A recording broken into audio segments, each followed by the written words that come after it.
నమస్తే. కాంగ్రెస్ గవర్నమెంట్ వచ్చి 6-7 నెలలు అవుతున్నది, కంప్లీట్ అవుతున్నది. కాంగ్రెస్ పార్టీ ఇచ్చిన హామీలు ఏంటి, వాళ్ళు ఇచ్చిన మేనిఫెస్టో ఏంటి, ఎన్ని హామీలు ఇచ్చారు, డిక్లరేషన్లో ఉన్న అంశాలు ఏంటి, ఇట్లా రకరకాల డిస్కషన్స్ జరుగుతున్నాయి. కొన్ని డబ్బులు లేకుండా, డబ్బులు ఖర్చు కాకుండా అమలు చేయగలిగిన హామీలు ఉన్నాయి. పెద్ద మొత్తంలో డబ్బులు ఖర్చు చేసి అమలయ్యే హామీలు కూడా చాలా ఉన్నాయి. సో ఇట్లా ప్రయారిటీ వైజ్గా కొంత ఈ మేనిఫెస్టోని అమలు చేసే విషయంలో ఫెయిల్ అవుతున్నారు. దాంట్లో భాగంగానే చాలా డిమాండ్స్ వస్తున్నాయి. అసలు ఈ మేనిఫెస్టో అమలు కమిటీని ఒకటి ఏర్పాటు చేయండి. మీరు మేనిఫెస్టో తయారు చేయడానికి ఒక కమిటీని ఏర్పాటు చేశారు ఎలక్షన్స్కి ముందు, ఓట్లు సీట్ల కోసము. సో ఈ మేనిఫెస్టో ప్రజలు నమ్మి ఓట్లు వేసిన తర్వాత, మీరు అధికారంలోకి వచ్చిన తర్వాత మరి దీని అమలు ఈ సంగతి ఏంది, ఇందులో కొన్నింటిని అసలు పూర్తిగా పక్కన పెట్టేశారు కదా అన్న ఒక అభిప్రాయం అయితే చాలా బలంగా వినిపిస్తున్నది. అభిప్రాయంలో వాస్తవాలు కూడా ఉన్నాయి. ఒక్కసారి మీరు స్క్రీన్ పైన చూడండి. ఈ అంశం మీద మనం డిస్కస్ చేయబోతున్నాం. నా ముందు అల్దాస్ జానయ్య గారు ఉన్నారు, సీనియర్ ప్రొఫెసర్, అండ్ ఈ మేనిఫెస్టో కమిటీని తయారు చేసిన దాంట్లో సార్ది కూడా చాలా కీలక భాగస్వామ్యం. ముఖ్యంగా రైతు భరోసా, రైతు బంధు, ఈ రైతు రుణమాఫీ, బోనస్, వీటి విషయంలో మనం ఎలక్షన్స్కి ముందు కూడా సార్తో ఒక వీడియో చేయడం జరిగింది.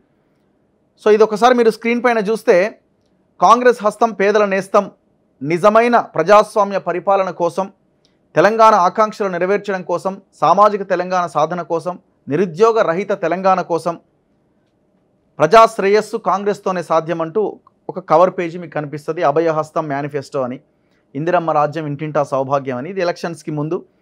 ఇందులో మీరు పేర్లు చూస్తే దుద్దిల్ల శ్రీధర్ బాబు దీనికి చైర్మన్గా ఉన్నారు ఈ మేనిఫెస్టో కమిటీకి. ఎలక్షన్స్కి ముందు ఈ మేనిఫెస్టో తయారు చేసే కమిటీకి గడ్డం ప్రసాద్ గారు, ఆయన వికారాబాద్ ఎమ్మెల్యే, ఇప్పుడు స్పీకర్, ఆయన వైస్ చైర్మన్గా ఉన్నారు.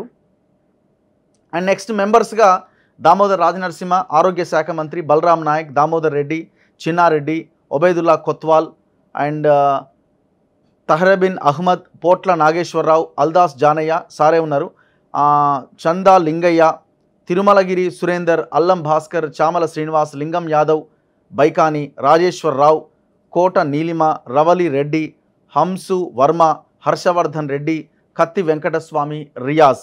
సో ఇట్లా వీళ్ళందరూ ఉన్నారు. వీళ్ళంతా కలిసి ఇప్పుడు ఈ మేనిఫెస్టోని రూపొందించారు. ఈ మేనిఫెస్టోనే సరిగ్గా అమలు కావట్లేదు, ఇచ్చిన హామీలు ఏంది, మీరు చేస్తున్నది ఏందన్నది ఇప్పుడు ప్రధానమైన ప్రశ్న. ఇందులో ప్రధానంగా టోటల్గా మీరు ఇంకొక స్క్రీన్ చూస్తే, స్క్రీన్ పైన వీళ్ళు ఇచ్చిన హామీలు ఏంటి అంటే, మొత్తం ఇచ్చినటువంటి హామీలు మొత్తం మీరు ఒకసారి స్క్రీన్ పైన చూడొచ్చు. Congress party assembly election manifesto, మొత్తం తెలంగాణ సమాజానికి కాంగ్రెస్ పార్టీ ఇచ్చిన హామీల సంఖ్య 313. అయితే జూన్ 2024 నాటికి, ఫస్ట్ అయితే ఏమేమి ఇచ్చారో చూద్దాము. ఈ ఇచ్చిన హామీలు 313 అంటున్నారు. అండ్ దీంతో పాటుగా డిక్లరేషన్ ఉన్నాయి. అంటే కొన్ని డిక్లరేషన్స్ ప్రకటించారు. కామారెడ్డి డిక్లరేషన్ అని, వరంగల్ డిక్లరేషన్ అని, రైతుల గురించి, నిరుద్యోగుల గురించి, మహిళా డిక్లరేషన్ అని. సో అందులో ఉన్న అంశాలు కొన్ని ఉన్నాయి. సో డిక్లరేషన్లో ఉన్న అంశాలేమో, వరంగల్ రైతు డిక్లరేషన్లో 13 అంశాలు ఉన్నాయి, హైదరాబాద్ యూత్ డిక్లరేషన్లో 17 అంశాలు ఉన్నాయి, చేవెళ్ల SC/ST డిక్లరేషన్లో 16 అంశాలు ఉన్నాయి, మైనార్టీ డిక్లరేషన్లో 14 అంశాలు ఉన్నాయి, కామారెడ్డి BC డిక్లరేషన్లో 26 అంశాలు ఉన్నాయి. మొత్తం డిక్లరేషన్లో ఉన్నటువంటి అంశాల సంఖ్య 86. ఇవి కూడా హామీలే. అండ్ దాంతోపాటుగా ఇచ్చిన హామీలు ఏమేంటి, నీటిపారుదల, వ్యవసాయము, రైతు సంక్షేమం మీద 30 హామీలు ఇచ్చారు, విద్యారంగం మీద 32 హామీలు, ఉపాధి కల్పన మీద 7 హామీలు, వైద్య రంగంలో 12 హామీలు, సంక్షేమ రంగం మీద 136 హామీలు, పారిశ్రామిక రంగం మీద 18 హామీలు, ఇతర రంగాల మీద 78, మొత్తం 313. సో ఇట్లా 313 ప్లస్ 86 సార్, 86 డిక్లరేషన్లో ఉన్న అంశాలు, మొత్తం 399 హామీలు ఇచ్చారు. ఇందులో చాలా అంశాలు ఉన్నాయి. అండ్ ఇంకొకటి ఇందులో ఏంటంటే, సార్ ఆల్రెడీ డీటెయిల్డ్గా ఒక ఇది రాయడం జరిగింది, ఒక స్టాటిస్టిక్స్ రాసుకొని వచ్చారు, చాలా డీటెయిల్డ్గా డివైడ్ చేశారు. జూన్ 2024 నాటికి 27 హామీలు అమలు దశలో ఉన్నాయి, అమలు అవుతున్నాయి అన్నది సార్ చెప్తున్నది. కానీ చేయాల్సినవి చాలా ఉన్నాయి. అండ్ ఇంకొక విషయం ఏంటంటే, మరి వీళ్ళు కేవలం 27 దగ్గర ఎందుకు ఆగిపోయారు? సార్ చెప్తున్న దాంట్లో ప్రధాన మేనిఫెస్టో హామీలలో ఎటువంటి ఆర్థిక భారం లేని, అతి స్వల్ప ఆర్థిక భారంతో కూడిన హామీలు, అంటే కేవలం ఒక 50 కోట్లు పెడితే ఆ హామీ అయిపోతుంది. సో అట్లాంటి హామీలు కొన్ని అయితే, ఇప్పుడు బెల్ట్ షాపుల రద్దు అన్నదానికైతే అసలు ఎలాంటి డబ్బులు అక్కర్లేదు, జస్ట్ ఒక నోటి మాట చెప్తే కథం అయిపోతుంది. సో అట్లాంటి హామీలు దాదాపు 146 హామీలు ఉన్నాయి. 399లో అవుట్ ఆఫ్ 399 146 హామీలు అసలు చాలా చిన్న చిన్న హామీలు ఉన్నాయి. మరి వీటిని కూడా ఇంతవరకు కంప్లీట్ చేయనటువంటి పరిస్థితి. సో ఒకసారి సార్ మీ మేనిఫెస్టో తయారు చేయడంలో కీలక భాగస్వామి కాబట్టి సార్తో మనం ఒకసారి డిస్కస్ చేద్దాం. ఆయన ఒపీనియన్ ఏంటి ఈ 6-7 నెలల తర్వాత రేవంత్ రెడ్డి పరిపాలన మీద, ఈ మేనిఫెస్టో అమలు మీద మనం మాట్లాడదాం. సార్ నమస్తే. నమస్కారం అండి. ముందుగా మీరు ఈ మేనిఫెస్టోని తయారు చేశారు కాబట్టి మీరు అనుకుంటున్నారా మాకు బాధ్యత ఉన్నది ఖచ్చితంగా దీన్ని అమలు చేసే దాంట్లో అని, లేదంటే మీరు మిమ్మల్ని ముందుగా రిక్రూట్ చేసుకున్నారు, అపాయింట్ చేసుకున్నారు, మీ సలహా కోరినారు కాబట్టి మేము చేసినాం అయిపోయింది మాకు సంబంధం లేదంటారా? ఎట్లా చూడాలి? ఇది దుద్దిల్ల శ్రీధరబాబు గారి అధ్యక్షతన ఆనాటి కాంగ్రెస్ పార్టీ ప్రెసిడెంట్ ముఖ్యమంత్రి గారు రేవంత్ రెడ్డి గారు ఈ కమిటీని ఏర్పాటు చేశారు. అందులో ఒక ప్రత్యేకత ఉండాలి. అంటే దానికంటే ముందు చిన్న చర్చలో గతంలో మేనిఫెస్టో అంటే గతంలో ఉన్న నాయకుల్ని విమర్శించడం కాదు, అది పార్టీ కాదు. సాధారణంగా మేనిఫెస్టో గతంలో ఎలా ఉండేదంటే గాంధీ భవన్ వరకే పరిమితం అయ్యేది. 2018 వరకు కూడా నేను చూసారు గాంధీ భవన్ ఇప్పటికీ 2018, 2014 మేనిఫెస్టో కాపీ అలా పడున్నాయి. సో మేము అప్పుడే ముఖ్యమంత్రి గారు ఆనాటి పిసిసి ప్రెసిడెంట్ గారు ఇది కాదు, మేనిఫెస్టో అనేది ప్రజలకు చేరాలి. సో కాబట్టి మనం ఒక వినూత్నంగా తయారు చేద్దాము. అదేవిధంగా వినూత్నంగా ప్రజల ఆస్పిరేషన్స్ ఒక స్పష్టంగా కనపడాలి, దర్పణం అనేది ఉండాలి. సో దాన్ని ఏ విధంగా ప్రజలకు తీసుకుపోవాలనే అంశం మీద కూడా మనం ఒక స్ట్రాటజీ కూడా వర్కౌట్ చేద్దాము అని చెప్పినప్పుడు, అందుకనే మేము ఒక పొలిటీషియన్స్ కమిటీ కాదు, అందుకని ప్రొఫెసర్స్ని కూడా పెట్టాము ఇందులో.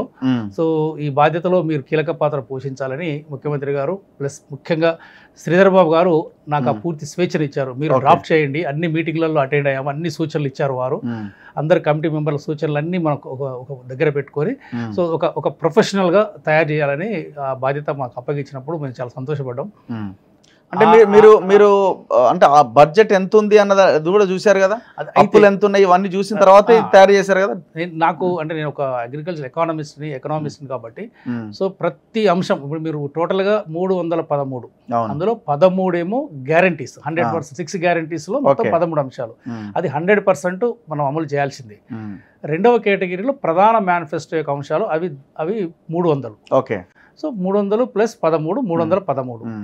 ఇవి కాక డిక్లరేషన్స్ ఇచ్చారు. అంటే ఒక ఏఐసిసి తరఫున, టీపీసీసీ తరఫున కూడా ప్రజలకు ఒక పార్టీ యొక్క విజన్ ఏంటి అంటే, ఇప్పుడు మనకు కామారెడ్డి బీసీ డిక్లరేషన్, వరంగల్ రైతు డిక్లరేషన్. అంటే జనరల్గా డిక్లరేషన్ అంటే పొలిటికల్ సైన్స్లో ఏంటంటే డిక్లరేషన్ పొలిటికల్ పార్టీ, మనకు లాహోర్ డిక్లరేషన్ అంటాం 1925, ఇప్పటికి చాలా ఫేమస్. అంటే మనకు సంపూర్ణ స్వరాజ్యమే మన యొక్క ధ్యేయం అని అప్పుడు ఇండియన్ నేషనల్ కాంగ్రెస్ ఇచ్చింది. అదొక విజన్. సో డిక్లరేషన్స్ అనేది బేసికల్గా ఆ పార్టీ యొక్క విజన్. వీటికి కూడా రూపాయి అక్కర్లే, పెద్దగా డబ్బులతో కూడుకున్న వ్యవహారాలు విజన్లో కొన్ని డబ్బులతో కూడినవి ఉంటాయి, అందులో ఉంటాయి. కానీ ఆ విజన్ ఏంటంటే మనం ఓవర్ ది పీరియడ్ అన్ని ఈ ఒక ఏడాదిలో, అన్ని 3 ఏళ్లలో, 4 ఏళ్లలో, 5 ఏళ్ళలో చేయాలని కాదు. మా పార్టీ విజన్ ఇది, బీసీ డిక్లరేషన్ ఇది. సో ఒక్కొక్క లేదు బీసీ డిక్లరేషన్ లో మీరు చాలా క్లియర్ గా పెట్టారు 6 నెలల్లోపు స్థానిక సంస్థల రాబోయే ఎలక్షన్స్ లో 25,000 ప్రజాప్రతినిధులను బీసీలను చేస్తామని పెట్టారు. అదే అంటే కొన్నేమో అలా ఉంటాయి, కొన్నేమో జనరల్గా ఉంటాయి. అదే ఆ డిక్లరేషన్ లో ఒక పార్టీ యొక్క విజన్ 6 నెలల్లో ఇది, ఈ విజన్ ఇది, ఆ పర్టికులర్ అంశం ఇది. కొన్నేమో లాంగ్ రన్లు ఉంటాయి. సో ఇవేంటంటే 86 అలాంటివి. సో మొత్తం 399 అంశాలతో కూడిన ఈ మేనిఫెస్టోని మేము ఒక ప్రొఫెషనల్గా తయారు చేయడం జరిగింది. సో మీరు అన్నారు కేవలం మేనిఫెస్టోని రాసి మనం అక్కడ సమర్పించి చేతులు దులుపుకోవటం కాదు. రెండవ స్టెప్లో కూడా ఈ మేనిఫెస్టోని ప్రజలకు తీసుకెళ్లడంలో కూడా మేము కీలక పాత్ర పోషించాం వేరు రకాలుగా. సో ఇంటింటికి కూడా ఇది చేరాలని చెప్పేసి రకరకాల మాధ్యమాల ద్వారా. సో ఇప్పుడు ప్రజల యాస్పిరేషన్స్ స్పష్టంగా ఆ మేనిఫెస్టోలో మనం స్పష్టీకరంగా మాకు వినిపించాం. సో ప్రజలు వాటి ఆదరించారు.